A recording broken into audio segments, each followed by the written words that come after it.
Jesus. Bwana asifiwe kanisa. Leo tufungue pamoja nami katika kitabu cha Malaki, kitabu cha Malaki 3 verse 11. 3 verse 11 nitasoma kwa Biblia ya Kiswahili. Malaki 3 aya yake ni 11. Nami nasema namna gani?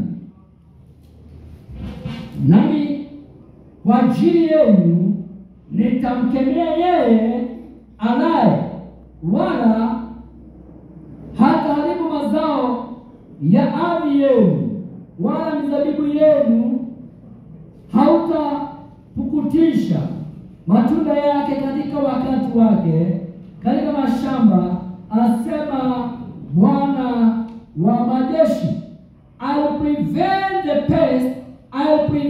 the pest from devouring your crop, and the vine in your field will not drop their fruit before it's ripe. Bwana Yesu asifiwe. Amen. Nataka kuongea ile roho inafuatana mtu inaitwa devouring spirit. Yaani unakusanya lakini kwa dakika nyingine hakuna.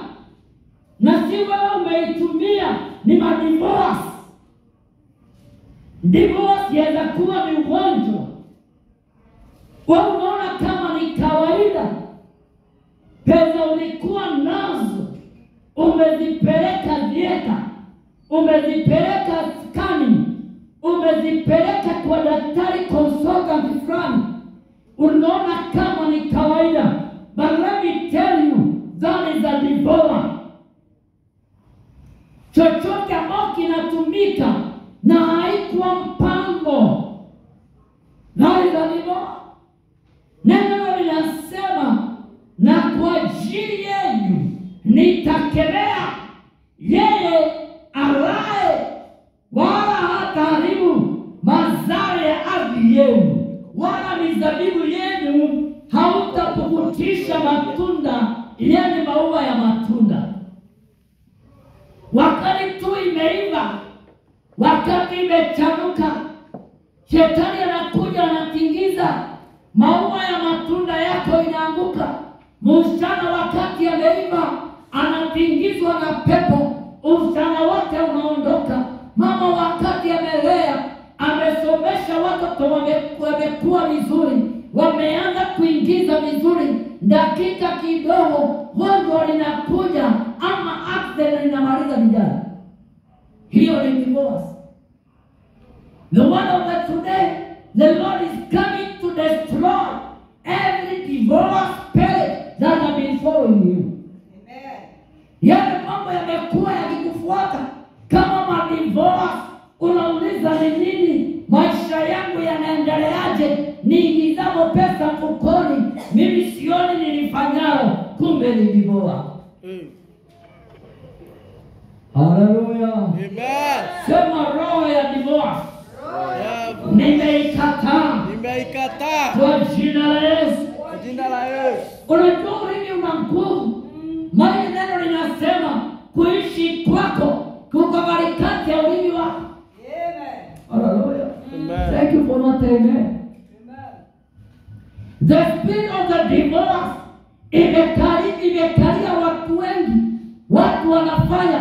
Sasa tuko Novemba, tuko June, tarehe mosi, katikati ya mwaka, Januari, tunisema is not a wonder, hakuna kitu tuko naye.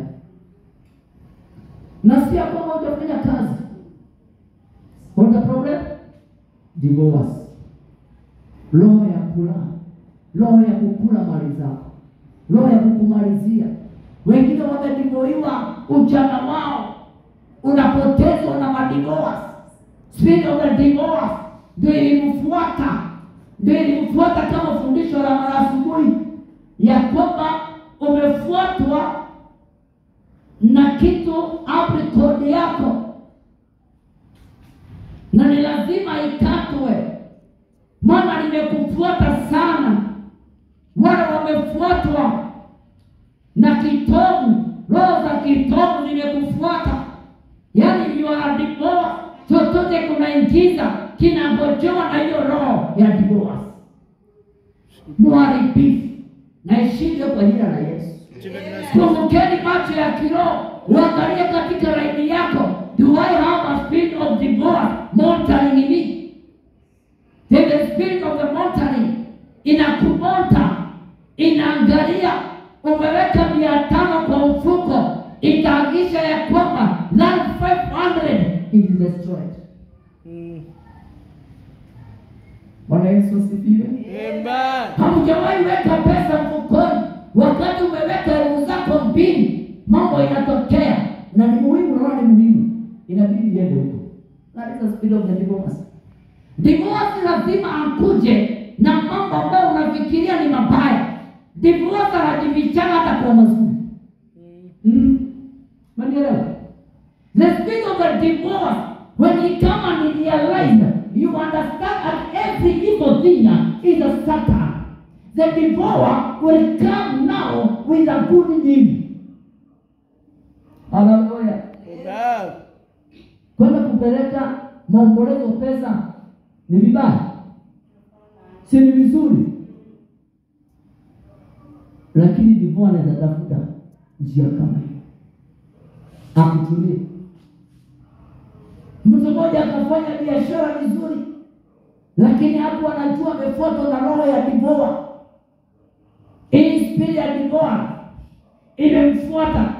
Wakati tu mshahara ameweka mzuri, ameingiza pesa zake, elfu zake vizuri, jioni ya hiyo anasikia mlango umedokiwa vizuri, anasema karibu na sauti nzuri, kuangalia anakuta ni anti wake amekuja, na amebeba vizuri, na amebeba mahindi, na amebeba maharagwe, na amebeba mboga, hata ndoma ziko, na ametopu na nyanya.